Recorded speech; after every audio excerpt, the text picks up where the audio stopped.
Hello everyone, I'm Stacy Hausner. I am supposed to be in Chicago doing this program with Wendy and Robin. Unfortunately, I've come down with a very difficult virus that has made it impossible for me to be there. I am so sorry, but I wanted to participate at least through video with all of you, and I look forward to being there next year, hopefully. So my job today, as part of the presentation, or my honor, I shouldn't say job, is to talk about practical skills that we can use as mediators when we notice high emotions. Like, how do we have the emotional intelligence to help those who are experiencing severe emotional reactions that could actually become an obstacle to settlement? And oftentimes as mediators, we're using kind of the same procedural format each time and in every mediation, kind of like an autopilot. At Strauss, we teach you all to use the stages of the STAR format and to use certain tools as you're encountering obstacles to settlement. But as mediators, we really want to be making conscious choices and not just do the same thing over and over. And we want to cater the process to the actual dispute and the people involved in that dispute. And sometimes these people have these giant emotional reactions. Sometimes it's to poor negotiating behavior. Sometimes it's something that is said or done or happens in the mediation. Sometimes they're just anchored to the nature of the dispute. It's a horrible dispute that has been traumatizing to them. And as they come into the mediation, they're remembering how difficult it is.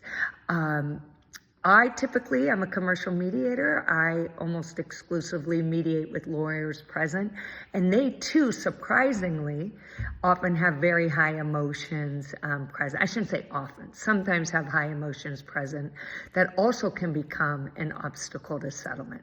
So we're gonna talk about what to do when we see these emotions. How can we kind of keep them at bay so they don't become an obstacle for us or create some sort of impasse? The first thing that you might want to do is to try to unearth the emotional dynamics. We want to learn these dynamics as early as possible so that we can nip them in the bud before they become an impasse. Sometimes I can just tell it's a highly emotional because it involves, like last week, a drowning of a 2-year-old. Sometimes it doesn't seem like it's going to be. I had a solar energy distribution case and the people were very, very emotional in the dispute. So we got to figure out what's going on. Why are some of these people who we don't expect to be emotional getting very riled up in the mediation? So we want to ask questions early on, open-ended, friendly questions to figure out what's happening. A pre-mediation phone call is a very good avenue for unearthing these dynamics. I ask anything not in your brief, any tricky dynamics that you want to discuss, anything you want to tell me about your client or the other side or the other attorney without anyone listening. Oftentimes these types of questions can open that up. So it is a really great thing to do. So I want to pause, let Wendy and Robin jump in here with that. The second thing we want to think about is how can we ask good questions to eliminate some of the defensiveness so that they don't get triggered and use the emotional side of their brain. One thing that I do is I do not often directly attack. When I'm concerned about something, I'll say, I'm really worried about this. I do it in a more nurturing, loving type of way. I choreograph the conversation. So when I'm asking questions, I'm very careful on what I'm asking. So if I look at it as a long hallway with lots of doorways. And if I open a doorway and it unearths something that's not productive or is too triggering, I'll just gently close that door and go on to the next question. So we got to think about how intimate do we want to be with the questions? How much do we want to pry in certain areas? when an area is really difficult, something that may be difficult for them to hear, I oftentimes have it come from the other side. That's called party attribution.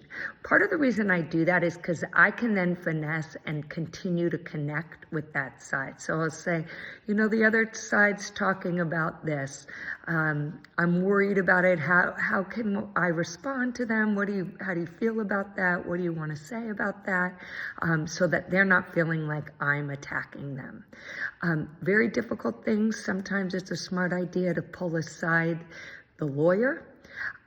Also, I want to say that don't feel scared about triggering some emotions. So John Bargh wrote a book called Unconscious Influences. And in that book, he says that people do not like to feel sad. They want to change that state.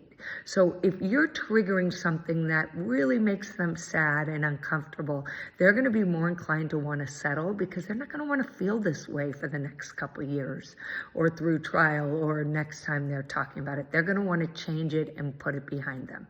So if you are asking questions and they do unearth a sad or a difficult response, I would say don't worry about it. It could be a great help. And I know us mediators, we have a lot of experiences and that where we could share with you where actually it did trigger them to change their tune and want to settle.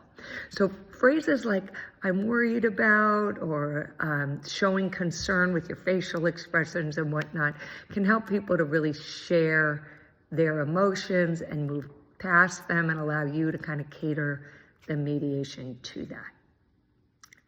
Okay, number 3, showing empathy and validation is very helpful.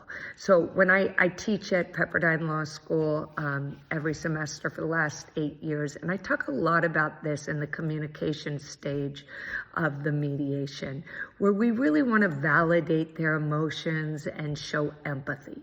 Now, empathy is when we have no judgment. We are here to help. We care about them. We are here to listen. We never say something like, well, if they say, I'm so upset, my son's flunking out of math, you don't say, well, at least your daughter's an A student. You say, I'm so sorry to hear that. I'm here for you. How can I help you? That's empathy. Validating their feelings, validating their positions makes them want to open up, makes them feel safe, and very importantly, builds this trust and rapport. Trust and rapport, they do studies. Trust and rapport is the number one thing that makes attorneys settle. So they asked attorneys this question, is it how smart your mediator is? Is it subject matter expertise?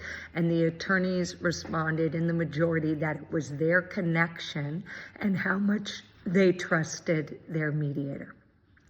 So showing empathy and validation goes a long way in making it so that these emotions don't get in the way. If they know we understand where they're coming from and why they're feeling and taking the positions that they're taking, they are more inclined to want to settle and to not let it become an obstacle. Okay, next, educating and normalizing. So educating and normalizing, I think, can be a great way to pacify somebody who gets really upset. So let's say someone,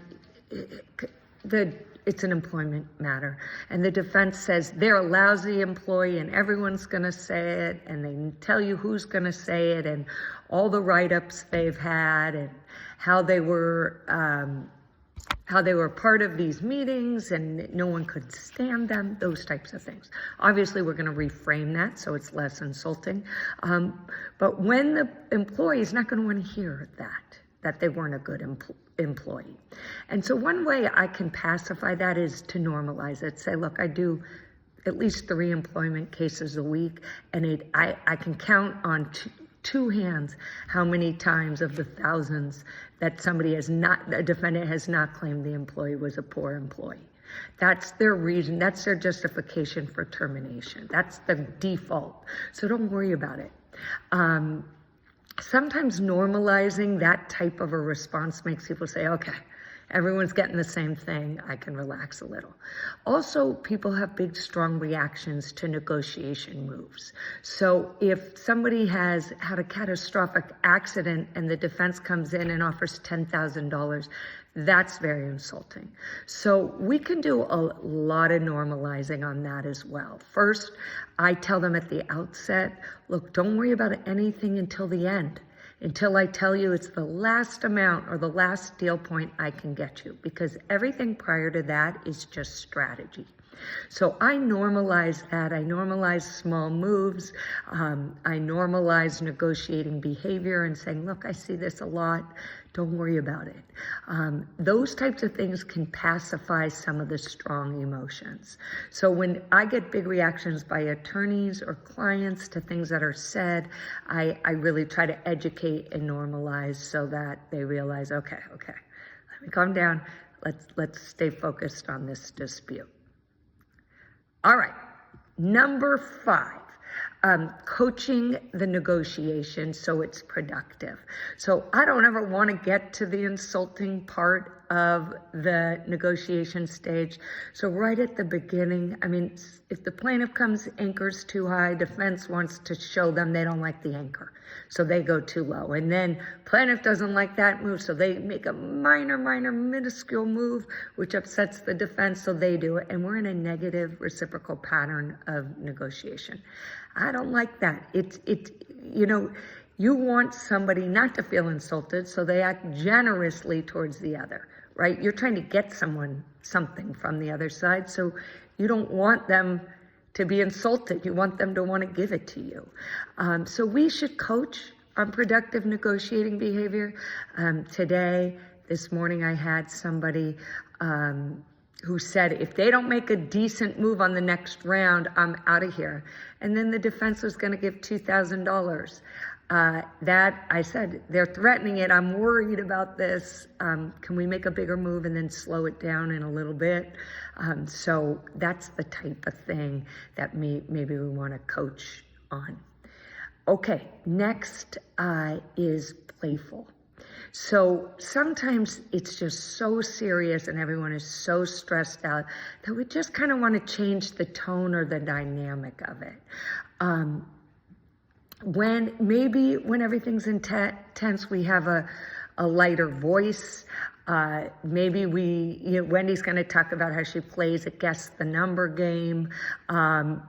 I like that because it shows that this is just negotiation strategy and don't worry about it till we get to the end numbers, to the final deal. So the kind of guess the number might lighten the mood if you think it's appropriate. Be careful because we don't want to insult. So we got to do it with people who it's appropriate to do it to. But smiles and giving them concern and care, all of that goes a long way in kind of changing the tone of it all.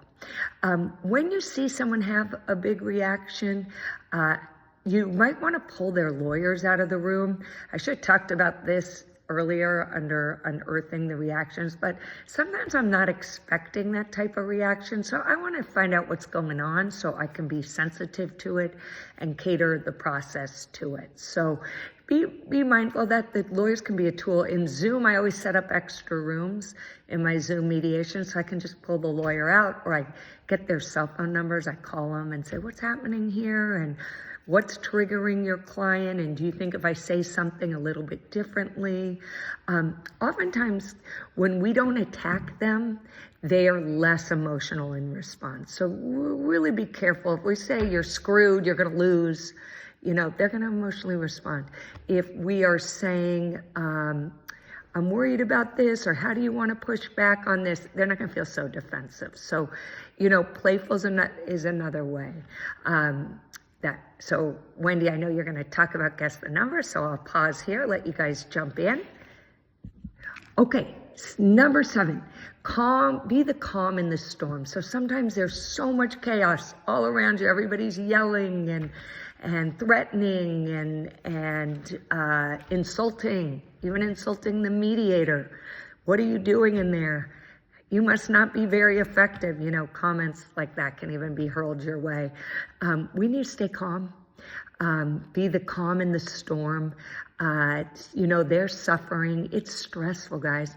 When people hear, when people are reminded of their dispute, they're stressed out. They don't mean it. Think about your worst moment, things that you say to people that you don't mean. So we got to just stay calm, keep being concerned about them, say, I'm here to help. I'm sorry you're struggling like this. What can I do? How can I help? Have you thought of this? Have you thought of that? Maybe we could do it this way. How about I communicate? Do you want me to share that you're struggling in here? Do you not want me to? So showing the concern that you're here to help can oftentimes calm the storm. There is a master negotiator named Chris Voss. He wrote a book, Never Split the Difference. He does master classes. He's a hostage negotiator. He says, when everyone's negotiating, use that late night DJ voice when you're mediating, like a calm voice. So we don't want to get agitated with them or yell at them when they're yelling. We want to stay calm. Number 8, talk with lawyers. I kind of jumped the gun on that. I'm sorry. When you have difficult emotions present, I love it. They can be an asset. We can work together. I even tell them, let's work together. Let's get this settled. I'm here for you. Tell me what you need, that type of thing. So talking with the lawyers when difficult emotions are present can be very helpful. And then number 9, address putting the emotions behind you.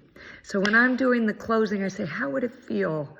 I know that this has been very stressful, and I know it's probably difficult to relive this every time we talk about it. How would it feel if we you no longer have to think about this? Wait, are you waking up? Are you spending time thinking about it? Do you wake up in the morning or the middle of the night thinking about this? Do you think this would help if we could put this behind you and you could just move on? There are studies that show like this, as soon as they put it behind them, people don't think about it. They can be more productive after that. So we can talk about all that and tap into the emotions of all of this as well.